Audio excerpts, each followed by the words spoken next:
సంవత్సరంలో మాకు వరి ధాన్యం ప్రభుత్వ అధికారులు దించారు, సివిల్ సప్లై డిపార్ట్మెంట్ వాళ్ళు.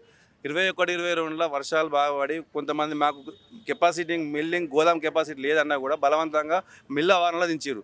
మిల్ ఆవరణలో ఇస్తే అకాల వర్షాలు పడి మొలకెత్తినాయి కాబట్టి మేము నష్టపోతున్నాం సార్. ఇది పరిస్థితి ఏంటంటే కూడా 2 ప్రభుత్వాల మధ్య దాటి అప్పుడు టీఆర్ఎస్ను బీజేపీ ప్రభుత్వాలు గోదాములు కాలు లేవని అవి లేవని 8 నెలల నుంచి మేము మిల్లింగ్ నిర్ణీత కాల వ్యవధిలో మేము బియ్యం ఇవ్వడానికి సిద్ధంగా ఉన్నా కూడా వాళ్ళ ప్రభుత్వాల మధ్య కొట్లాట పెట్టుకొని మా బియ్యం తీసుకోకపోయేటట్టుగా మేము నిర్ణీత కాల వ్యవధిలో మేము బియ్యం ఇవ్వలేకపోయినాం.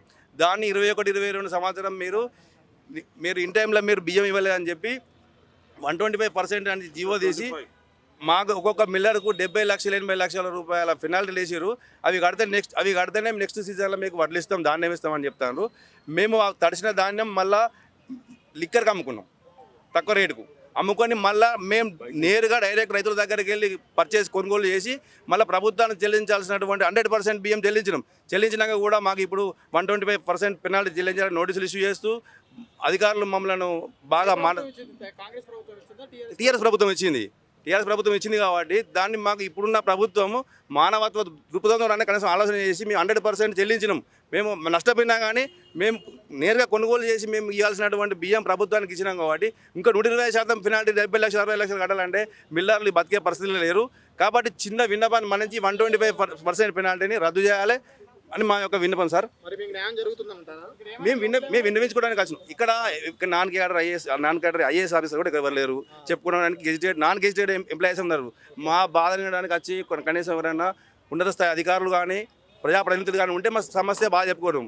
అక్కడ ఉన్నటువంటి ఆఫీసర్స్ అంతా కూడా నాకు తెలిసి నా అవగాహనతో చెప్తున్నా, అక్కడ నాన్ ఐఏఎస్ క్యాడర్ వాళ్ళు కానీ నాన్ గెజిటెడ్ ఆఫీసర్స్ కూడా లేరు అలా తెలిసి. అటువంటి అధికారులతో మా సమస్య చెప్పుకున్న ప్రాబ్లం కాదు. ఏదైనా ఉంటే మీ ద్వారా మీడియా ద్వారానే మా సమస్య ప్రభుత్వం దృష్టికి పోతుంది. కనీసం మా మిల్లర్ల కన్నా ఈ సమస్య ద్వారా న్యాయం జరుగుతుందని మేము మీ దృష్టి ద్వారా మేము ఆ ప్రభుత్వాన్ని తెలియజేస్తున్నాం.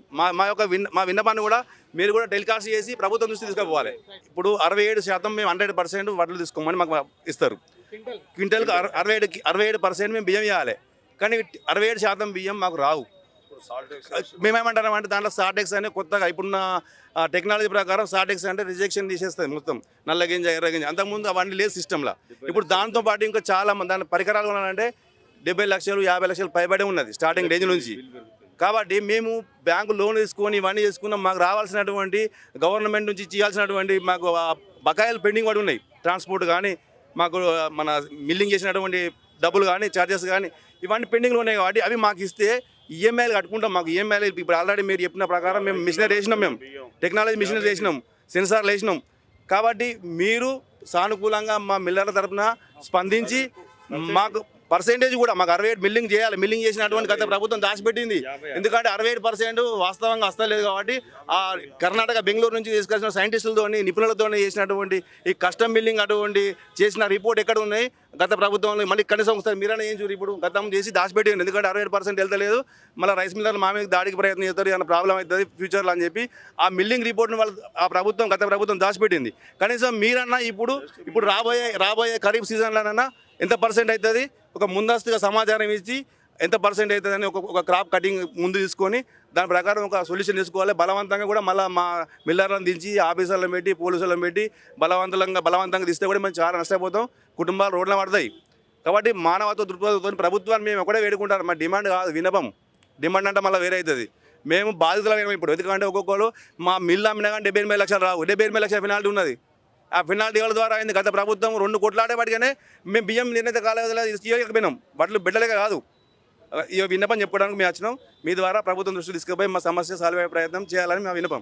స్టేకి 4 బెడ్లు పెట్టినారు సార్. మేము పెట్టిన తర్వాత వాళ్ళు 4 బెడ్లలో 2 బెడ్లు రిజెక్ట్ చేశారు సార్. 2 బెడ్లు అంటే 12 ఎస్కేల బియ్యం, 12 ఎస్కేల బియ్యం వాళ్ళు బాగున్నాయనే తీసుకున్నారు. మాకు రిపోర్ట్స్ కూడా ఇచ్చారు. రిపోర్ట్స్ ఇచ్చిన తర్వాత వాళ్ళకి 3-4 నెలల తర్వాత వచ్చి బియ్యం క్వాలిటీ బాగాలేదని ఇప్పుడు రిజెక్ట్ చేశారు సార్. దానికి న్యాయం చేయాలని మేము ప్రజా దర్బార్కి వచ్చినాం సార్. మేము 16 మంది ఉన్నారు సార్. 16 బెడ్లు రిజెక్ట్ చేశారు కర్మ డిస్ట్రిక్ట్.